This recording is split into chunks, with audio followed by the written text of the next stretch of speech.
The Israeli military signaling a wider offensive in Lebanon as tensions soar in the Middle East. I'm Alex Perche in Washington.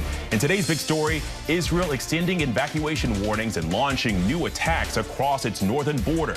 What we're learning about those attacks and an American killed by an Israeli airstrike. And in our spotlight, former First Lady Melania Trump publicly supporting abortion rights. Our panel weighs in on her announcement and how it could impact Donald Trump's bid to win back the White House.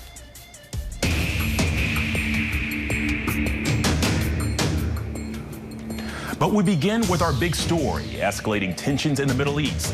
Take a look at this new video coming into our newsroom. Massive blast shaking the sky near Beirut's main airport just a short time ago, minutes after the landing of a Middle East airline plane from Dubai. And all this is happening just an hour after the Israeli military issued an evacuation order in Beirut.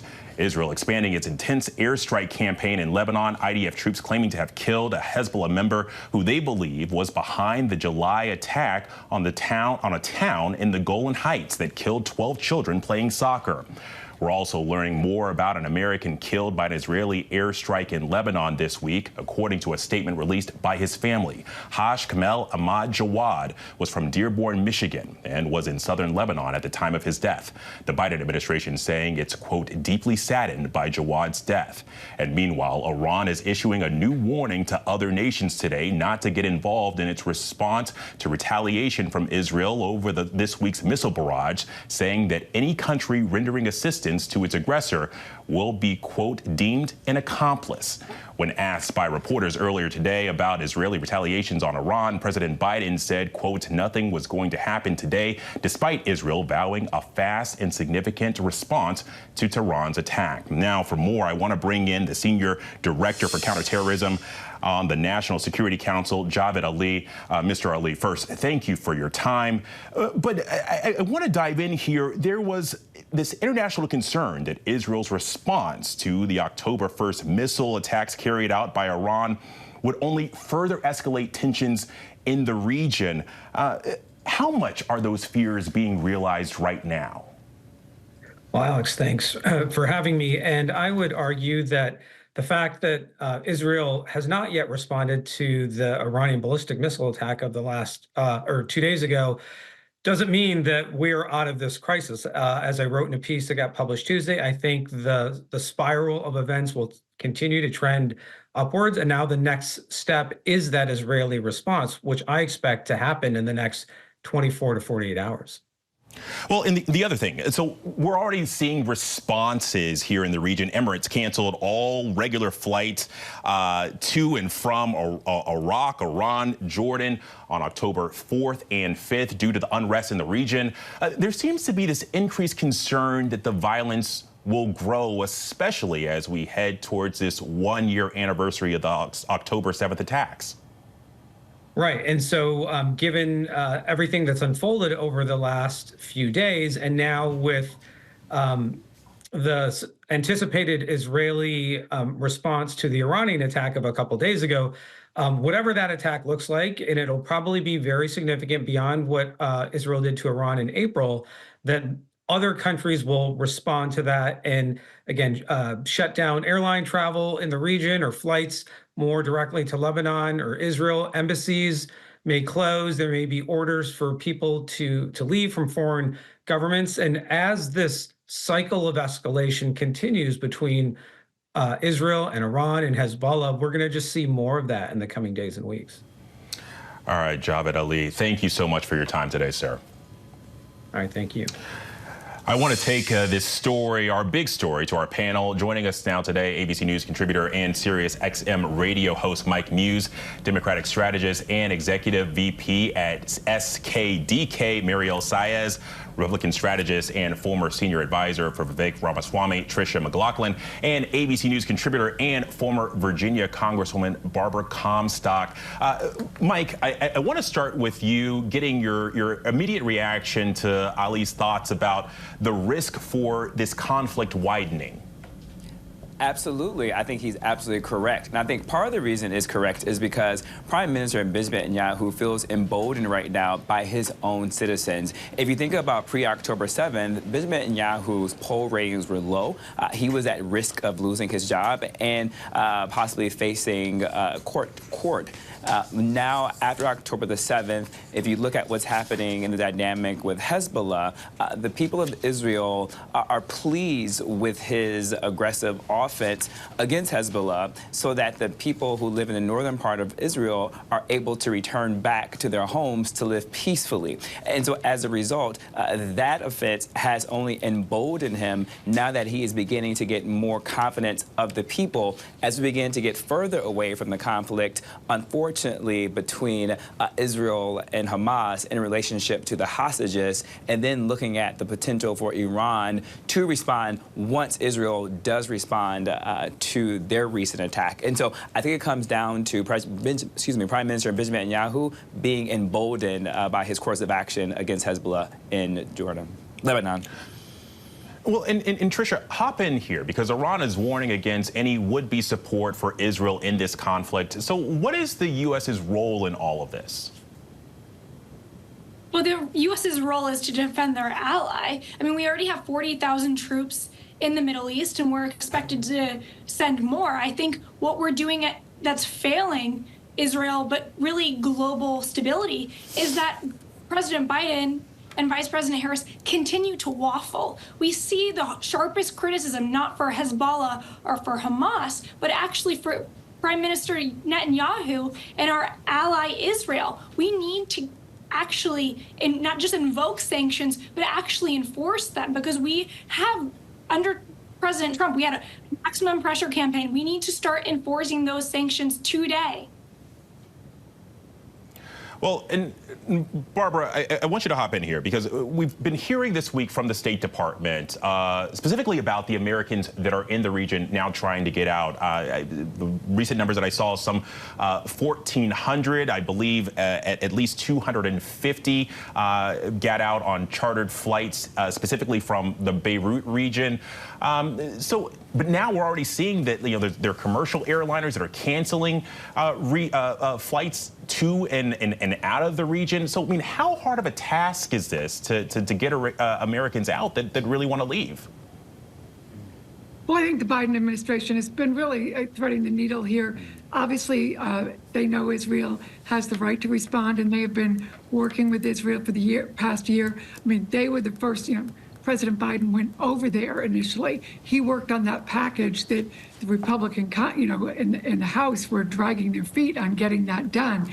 And he delivered on that and has been working, with the G7 and with our allies to get a peaceful solution here. And obviously, we want to work with all of our allies to get a peaceful solution here.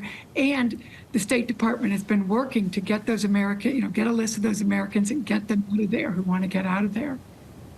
Well, and Marielle, what does this do for the overall peace deal? I mean, Israel and Iran were at least being pressured to hammer something out, but now the U.S. is saying that Israel's latest campaign is warranted, at least for now. Well, I think what you're seeing from both the president and the vice president is a consistency in two key things. The first is Israel has a right to defend itself. America is going to stand by its closest ally and protect American lives in the region. And the second, I think, is a continued dedication to ensuring that we're pursuing every diplomatic channel to get to a ceasefire agreement. And that means, ending the suffering in Gaza and the region, bringing home the 101 hostages who've been held in captivity for nearly a year now, and bringing stability to the region. All right. Mike, Marielle, Tricia, and Barbara, thank you very much. I want you all to stick around because coming up, Melania Trump defending abortion rights in a new video posted to her X account. Do the comments put her at odds with her husband, former President Donald Trump, and his platform?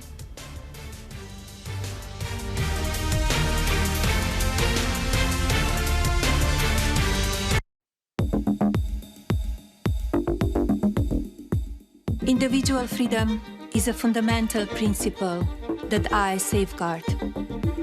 Without a doubt, there is no room for compromise when it comes to this essential right that all women possess from birth: individual freedom. What does my body, my choice really mean? That was former First Lady Melania Trump defending abortion rights in a new video posted to her X account.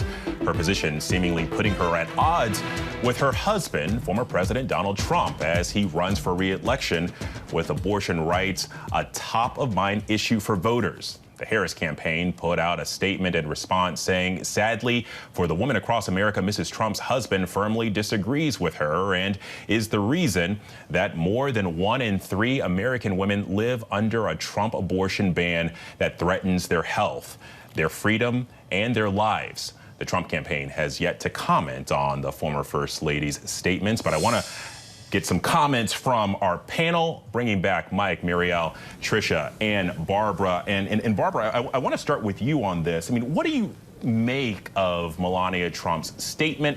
Is it a back way channel to make a play for women voters?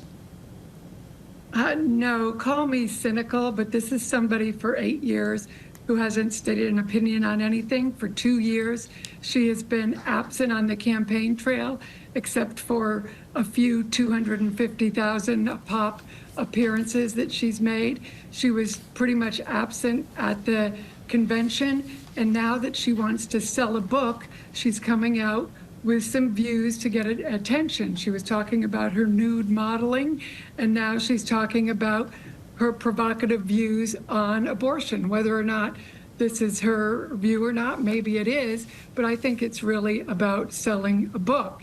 If she had said this in 2016 or 2020, or had made a speech about this at any time this year during the primary process, it would have cost her husband the nomination at any point. Yet now she's talking about it really just to sell the book. Well, Muriel, hop in here. Will this be a distraction for Donald Trump's message on reproductive rights, or will it always come down to him appointing those 3 Supreme Court justices who helped overturn Roe v. Wade? Yeah, I think that's right. I mean, look, Donald Trump bragged about killing Roe, period.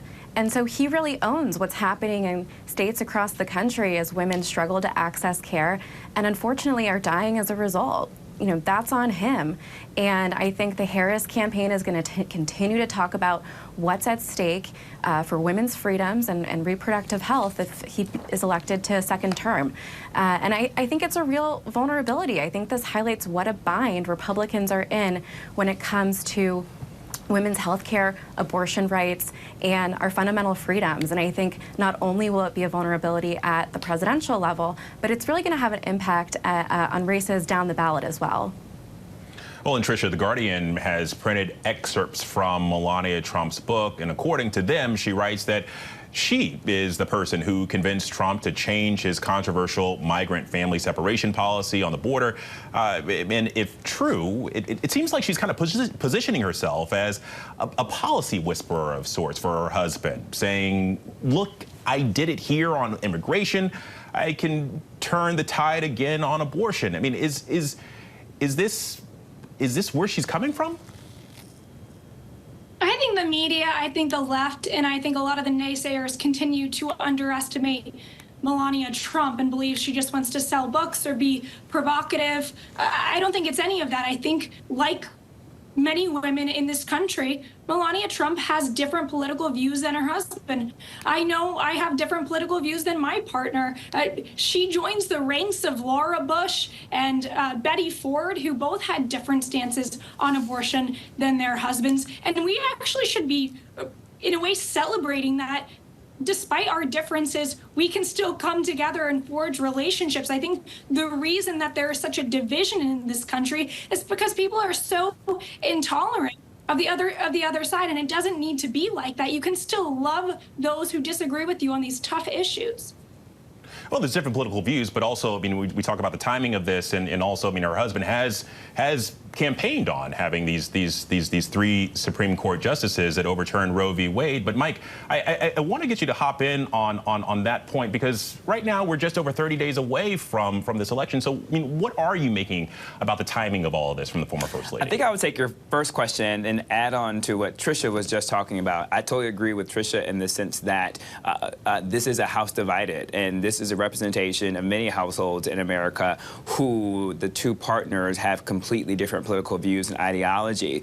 The first question, in the sense of does it bring women voters to the attention, and kind of wrap it up to the question you asked me, I don't think that what she is doing is an attempt to get more women Republican voters on the Republican side or for former President Trump.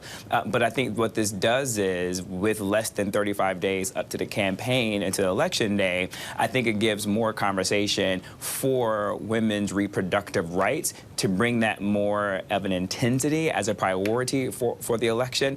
And I think it makes women voters, particularly on the independent side and those who are undecided, to really reevaluate women's reproduction rights, where their positions, and to see that Melania Trump has taken a different position from her husband.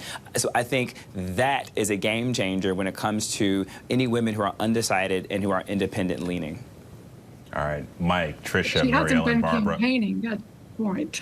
She's not been part of the campaign, and she hasn't been campaigning. So to see it in the context of a campaign really doesn't make a whole lot of sense. We could have this discussion for a while. Barbara, I appreciate that point. Mike, Marielle, Tricia, and Barbara, thank you very much. And coming up in our last call, the fall tourism frenzy, sparking outrage in New England. Our panel weighs in on residents lashing out against social media influencers.